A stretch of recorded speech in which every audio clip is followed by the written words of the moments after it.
Hey everybody, Lawrence here with Dirty Basement Terrain.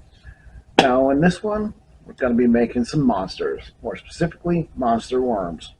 Now these aren't purple worms. These are out of my own little twisted mind, and I really honestly I just wanted to make some monsters. I didn't want to build a house. I didn't want to make pillars or anything like that. I just wanted to make a monster, but I wound up making three. I This is just other than worms. These are out of my own head. There's no real pre-made stats. I'm gonna have to make up some stats for EZD6. But I wanted to make some monster worms, and I'm gonna walk you through how I did it. So let's get to it.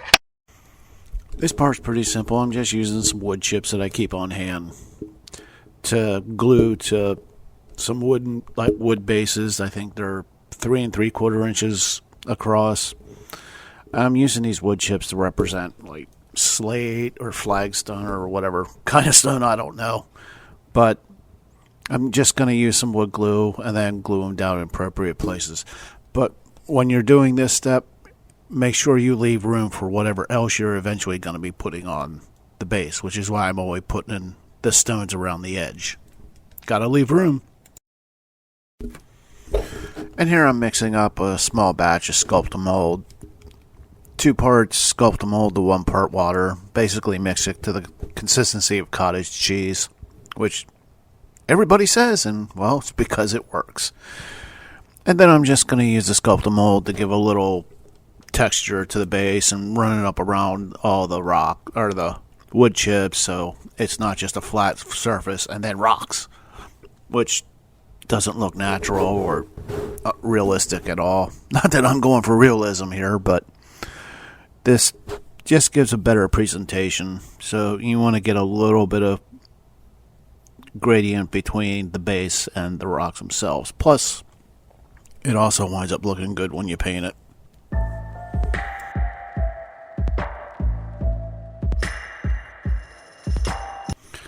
Now let's take some heavy gauge wire that I got for free. So don't ask me what the thickness is, but I think it's aluminum and it's relatively thick. And I'm going to cut 6 equal lengths because I'm doing 3 worms, so I need 2 chunks of wire for each worm, as you can see there. But it's basically cut them to roughly the same length and trying to line it up here and start twisting. No fancy tools or nothing, just a pair of small pliers and my fingers. Like I said, this is a relatively thick wire, at least for the crafting world, but it's aluminum, I think, so it's pliable, but will still actually give support for the next several steps, which is going to be important.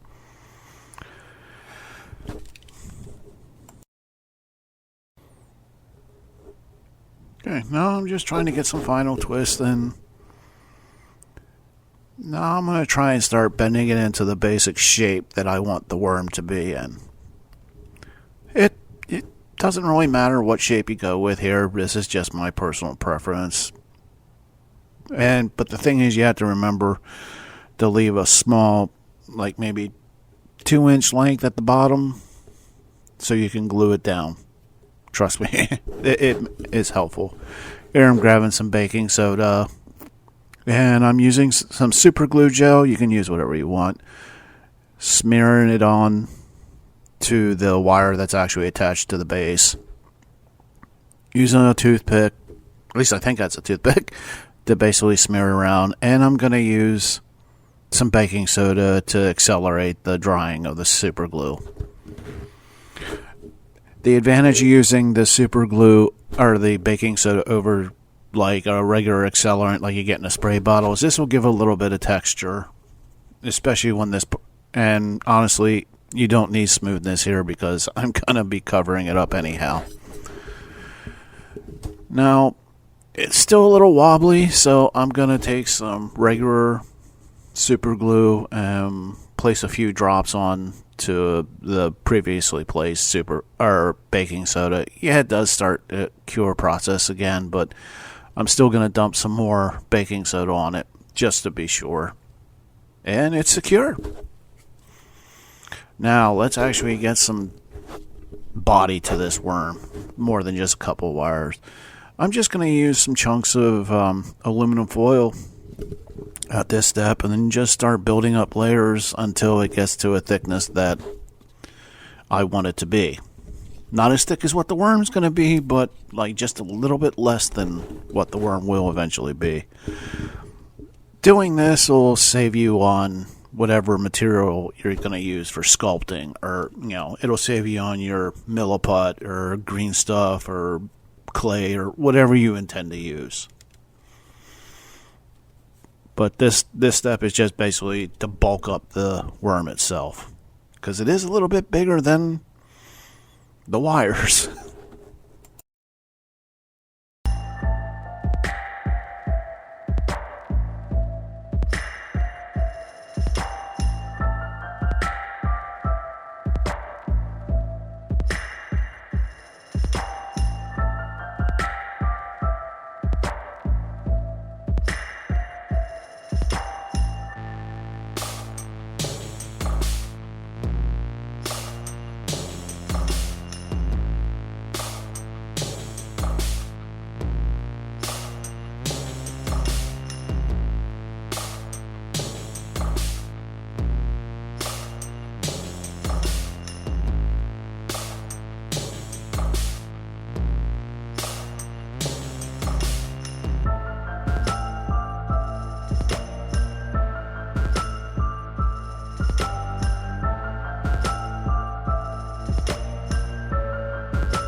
Now I'm taking some foam eggs that I picked up at Hobby Lobby.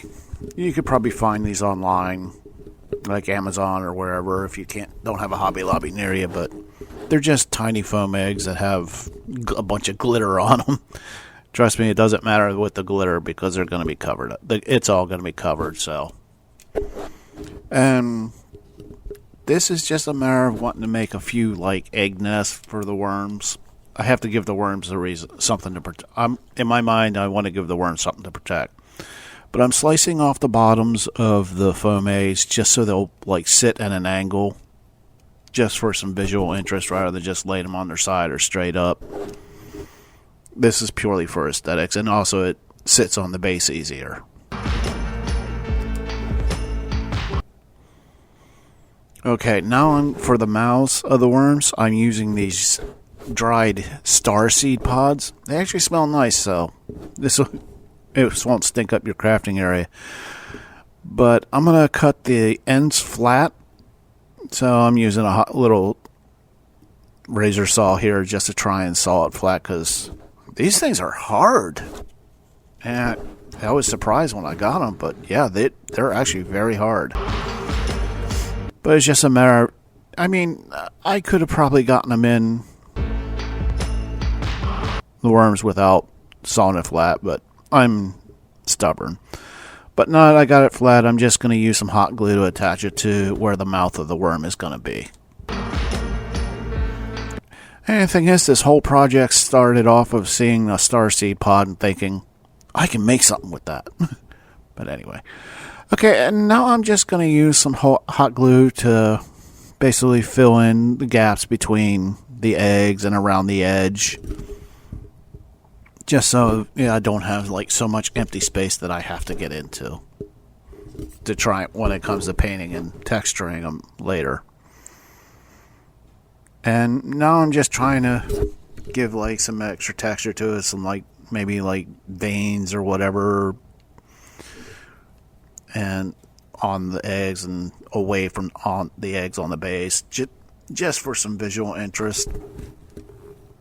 I don't know, it just seems something I like to do when I'm making weird stuff. Okay, back to the worms. Here I'm going to be using material I've honestly never used before up until this video. This is my first time ever using this product, Milliput. From the way I understand, it works the same way as like green stuff, only it's not quite as hard. Mix equal parts until it's thoroughly mixed, and then it's ready for use. So I figured, let's try it.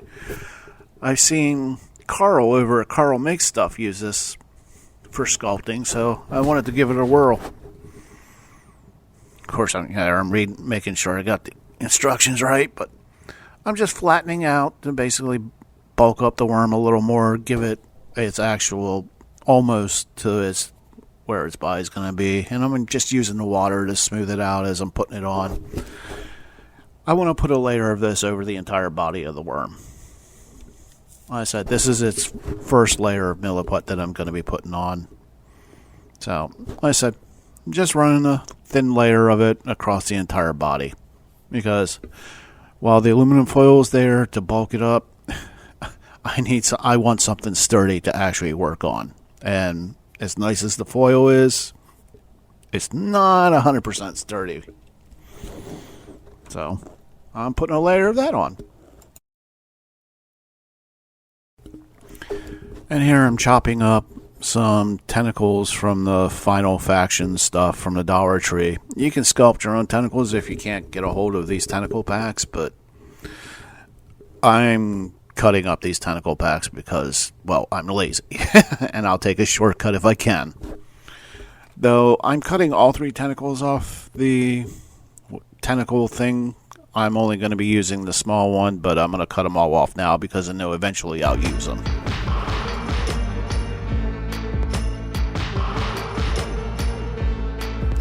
Time for the power tools. Well, if you can call a dremel a power tool. I'm going to be using pistachio shells for the armored back of the worms, and I want them to overlap each other like, scales actually would, but unfortunately due to the shape of the shell, it's not going to do that without a little modification. So I'm just grinding out a little like semicircle in the back end or the wider end of the lost one. Grinding out a little semicircle out of the back wide end of the shells so they will overlap each other like natural scales would. Now, I'm going to need a lot of shells for this, but in the end, it's going to be worth it. But don't ask me how many shells. I didn't count. I just kept going until, yeah, that'll do. And fortunately, that did do. But again, also I should note that doing this does create a lot of dust. So if you're going to do this, wear like at the very least a small dust mask. Don't know if this is toxic or not, but you don't want to be breathing in all this dust, and this will create a lot, as you can see from my hands and from my cutting mat there. It's getting all over the place. I actually wound up washing the hoodie out the next day because there was just too much on it. But again, this is just a grind a semicircle and repeat process. And do be careful when doing this because you got a high-speed chunk of metal right next to your fingers. So, and here we are, I'm laying them out just to make sure they work and that I got enough for whatever worm I'm going to be putting it on. And as you can see, they do overlap each other like scales would. So, it worked out.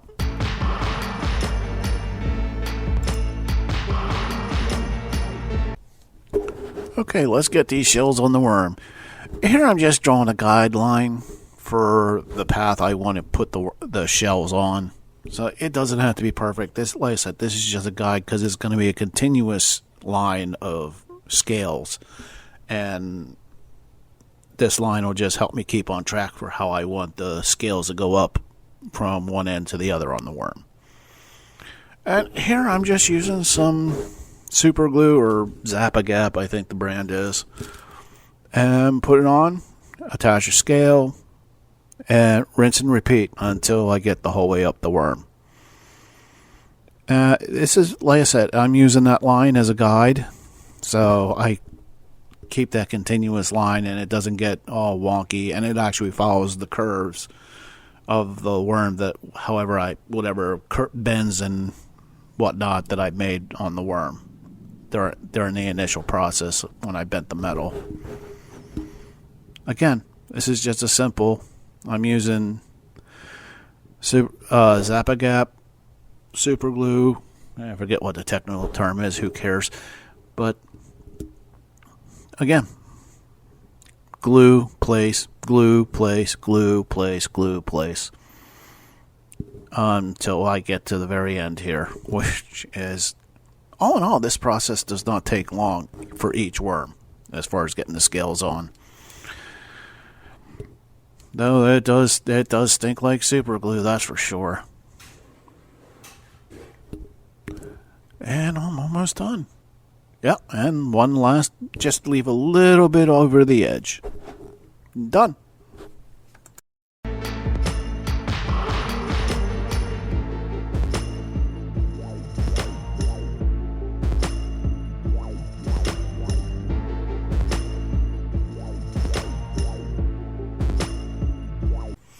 Here I'm going to roll out a small piece of Milliput that I've already mixed up. Basically, you know what? I don't even know how thick this is. It's maybe about half the thickness of a pencil, maybe.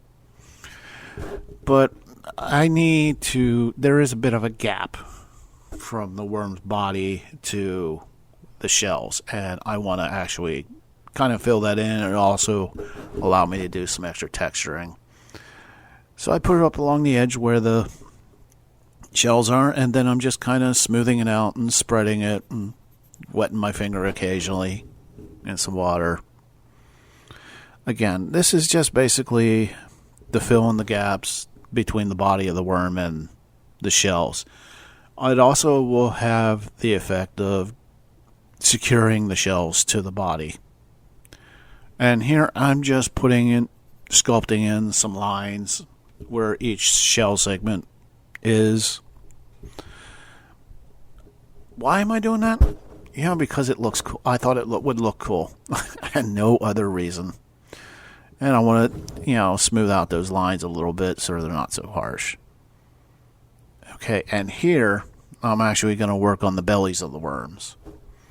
Again, I rolled out a piece and I'm just kind of smoothing it out here, spreading it to however water helps.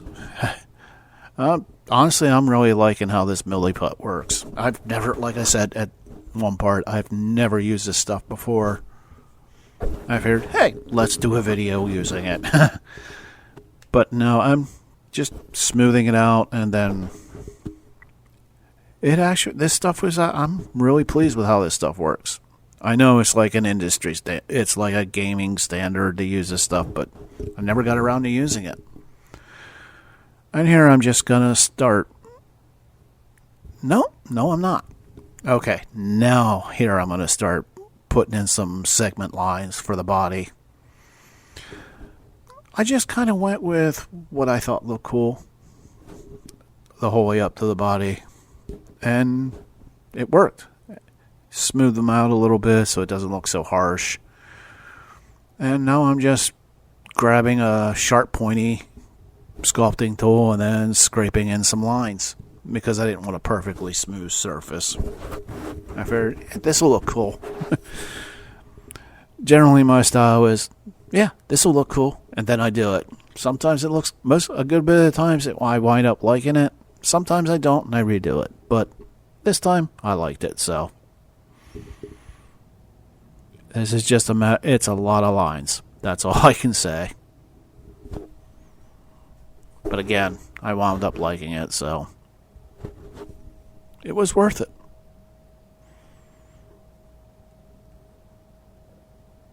And here, now I want to get a little work on the sides done. Again, just using a roll of Milliput. Run it up the side here. Follow along the curvature of the worm. And slowly kind of like attach it. Make sure it's secure to the worm itself. With this, I want to leave a little bit of a peak right now. you'll see in a minute why. But so I'm using a sculpting tool to kind of like smooth out where it attaches to the worm itself. So, I have a nice transition. And just get some water on my fingertip and then smooth it all out. And do the same with the underside here. In all honesty, it's not a very difficult step, but with a little practice, it's easy. It becomes really easy. Like I said, I've sculpted with other stuff before, but I've never sculpted with Milliput. So I'm learning on the fly here, honestly. Okay, now I want to get some of those tentacles I cut up earlier, and I'm kind of cutting the bottoms of it and just basically push it into the Milliput and then use my sculpting tool to push it back onto the tentacle itself. Because, I want to make sure when it dries, the tentacle stays there. Again, just push it up, smooth it out a little, and then repeat the process a couple more times on the side. Pretty simple. Easy peasy. I think I did this 4 times. 4 tentacles on each side of the worms. No, I actually want to get something going on in between the tentacles. So I'm kind of like twisting some round holes into the sides. I think I did like 3 in between each tentacle. And I'm going to be using these little teeny tiny foam balls and placing them in each of those holes that I made just as like bumps and then pushing them in. Pretty simple. Now in my head, these bumps are supposed to represent tentacles that are still pulled into the body of the worm. Like these worms can stick pull their tentacles in and out, whether they're above ground or underground. In my head, it seemed like a good idea. But I honestly didn't, want to have to do all those tentacles, so I came up with the idea of the bumps. And now I'm kind of doing like a segment line in between each foam ball that I just put in and the tentacles. Why? Because I thought it would look cool, or it would look pretty. But again, I'm just using a flat edge sculpting tool and then just kind of pressing the line in, wiggling around a little bit to give it a little space. Just trying not to make the segments like too harsh. And now I'm using a sharp pointed sculpting tool and just basically scraping a bunch of little lines into it just for some more visual interest. Simple little lines can help. I said, I'm not a sculptor. I'm an amateur sculptor at best. But I just go with what I think looks good. So here, just scraping a bunch of lines on each of the segments.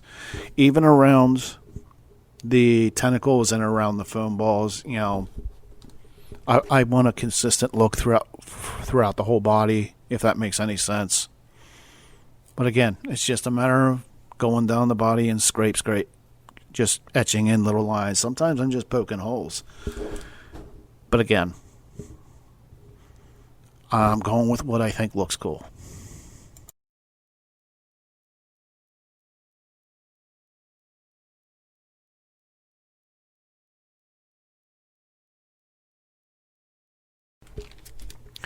Here I'm just grabbing my homemade texture paste, and I am going to use it to paint over the hot glue, like tendril root things that come out from the eggs, just to give the hot glue some texture, and it'll look better when I paint it.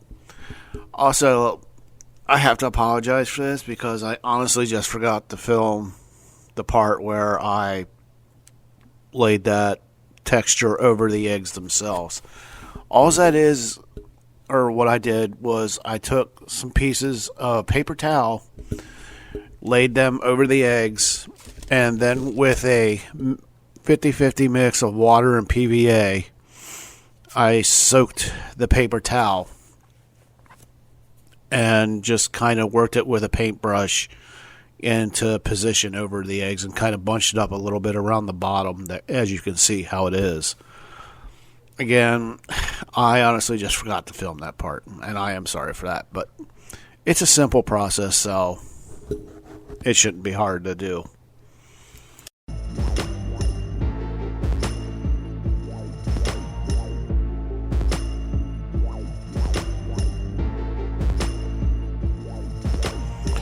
And here I'm just using my texture paste on the sections of the worm bases that need it. Basically the spots without any of the sculpt mold or anything like that. The areas that just needed a little attention.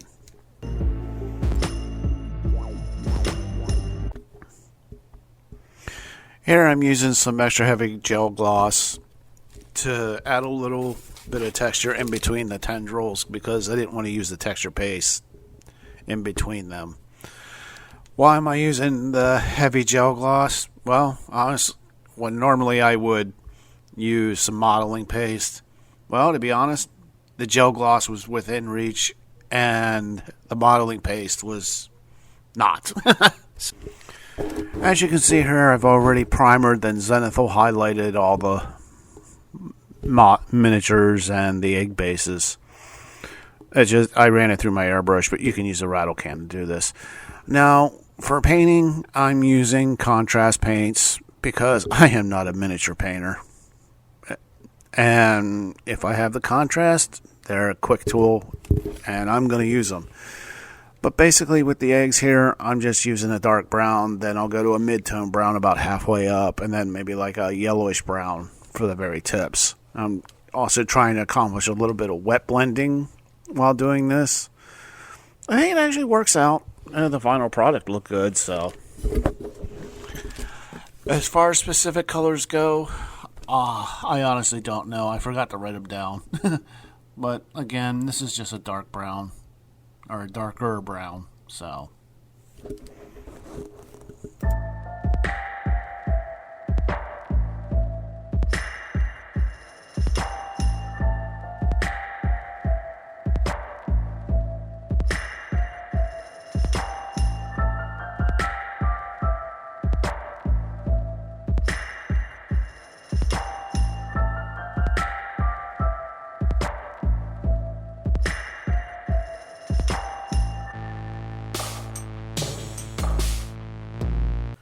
And here I'm just grabbing some Agrax Earthshade wash and going in between the eggs, basically where they all meet up, just to highlight the shadow in between them. So they actually look like different eggs and not just some weird lumpy mass. And here I'm just using some craft paint, sand color and a toothpick to just basically poke on some like speckled dots. I've seen people do the toothbrush flick method, but for one of this, I'm using a tooth. And here I'm going to start getting some more contrast paints onto the worm itself. For this, I just wanted to go with various shades of browns and maybe a green or two. I wanted to avoid using purple because these are not purple worms. Eventually, I do intend to do a purple worm, but for that, I'll just follow one of DM Scotty's purple worm builds because they are so cool. But like I said, for now I just wanted to go with more natural like browns and greens, maybe a little bit of yellow. As for specific colors, as rare as I actually paint miniatures, I don't remember the actual colors, but with the exception of one paint, this entire worm was done with Citadel contrast. If you pause it quick where I flash the colors up, you can see what they are. But, you know, I'm just kind of doing assembly line painting. I'll do the backs first here, and then I'll just kind of start working my way around then till I get to the belly. This is one of those deals where it's actually really easy to do. God, I love contrast paints or speed paints or whatever the new Vallejo brand is. Whatever your poison is, take advantage of it. If you're not a miniature painter like I am, These can get you some decent tabletop quality miniatures without any real talent as far as miniature painting goes. Now, honestly, will using pretty much just contrast paints win you any competitions? No, they won't. But again, like I said, they'll get you a somewhat decent tabletop quality paint as long as you do proper priming and highlighting ahead of time.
Now here I'm using some more sand colored craft paint. I'm just hitting the teeth up real quick for the worms and also the tentacles.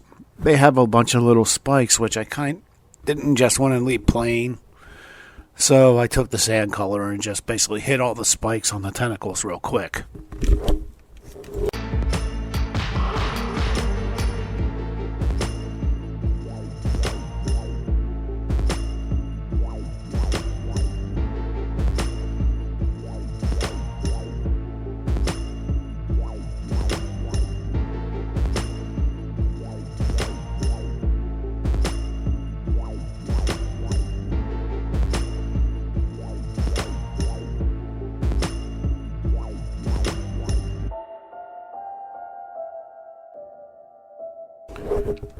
Now it's time to start working on these bases.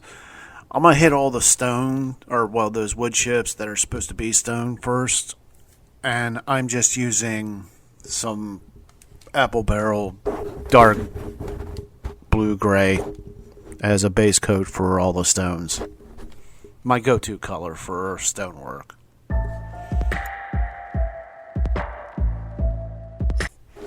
And here I'm using Apple Barrel's pewter gray, which is a mid-tone gray. And I'm going to overbrush all the different stones. About 75 to 85% coverage, but leaving the deepest recesses alone. Now here I'm getting all the areas that are dirt with Apple Barrel's burnt umber. Just 100% coverage, or as good as you can. It's pretty simple. Just any area that is going to be dirt or is going to be grass, I'm painting up with this burnt umber color.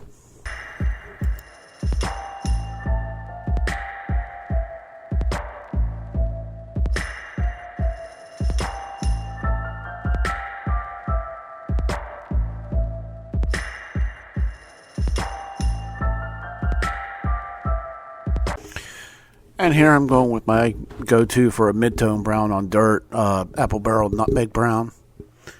And this is going to be, again, the same as the stones for mid-tone, roughly a 75 to 85% coverage, leaving the deepest recesses alone. Like I said, this is just a quick overbrush. Easy peasy.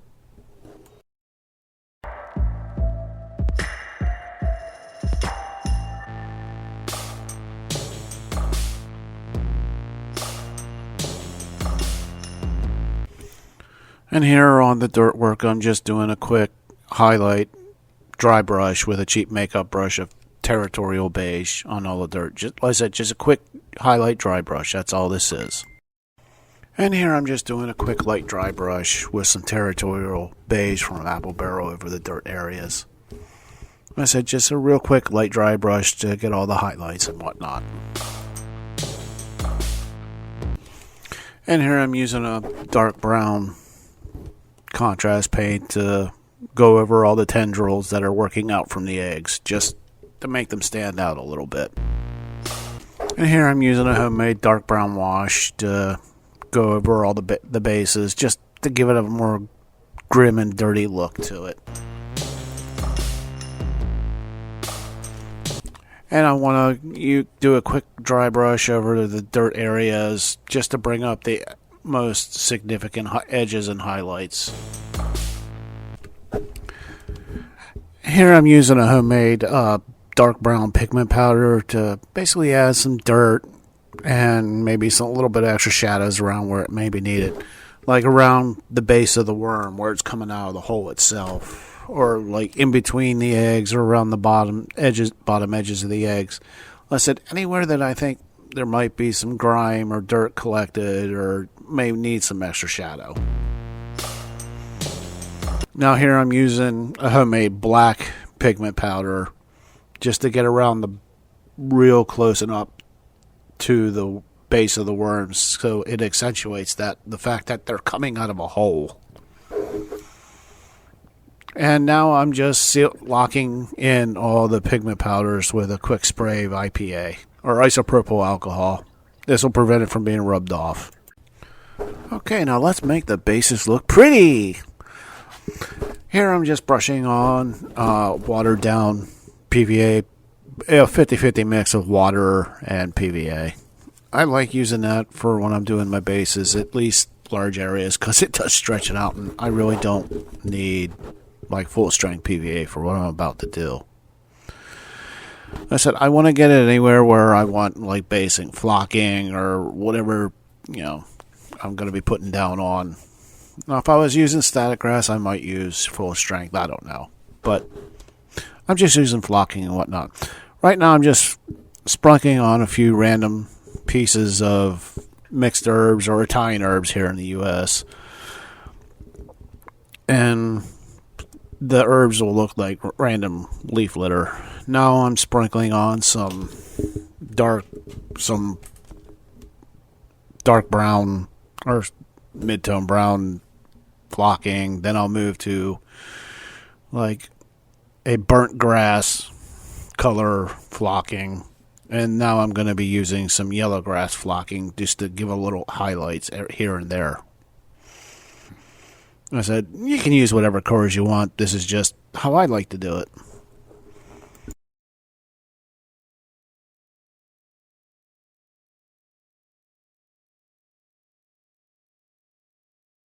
And now for the final step. Grass tufts. I think I'm using Army Painter's Wasteland Tufts on this, but you can use whatever colors you want.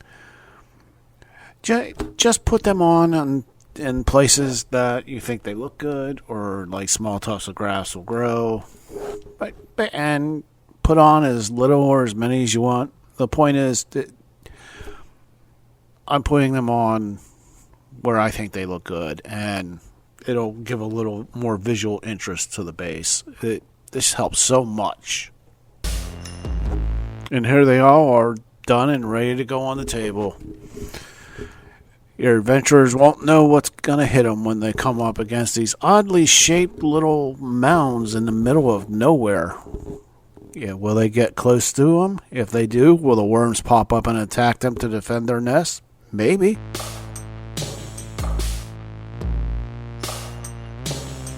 Hey everybody, if you made it this far, it means you watched to the end, and as always, I do appreciate that. I hope you guys enjoyed the video. Like I said, I don't make monsters much, but this time I really wanted to. So, like I said, if you liked it, hit the thumbs up. If you want to see more, click subscribe. I'm enjoying doing these videos, so I'm going to keep on doing them. So, more are coming. If you want to leave a comment, leave a comment. If you want to get a hold of me directly, go to the Dirty Basement page at the About tab. There's a link to our Discord there, and you can talk to me directly there. So I hope you guys come to the Discord. Lots of people there. Would love to see you. And guys, as always, when you're making your terrain, the only person you do have to worry about is you, because it's your terrain.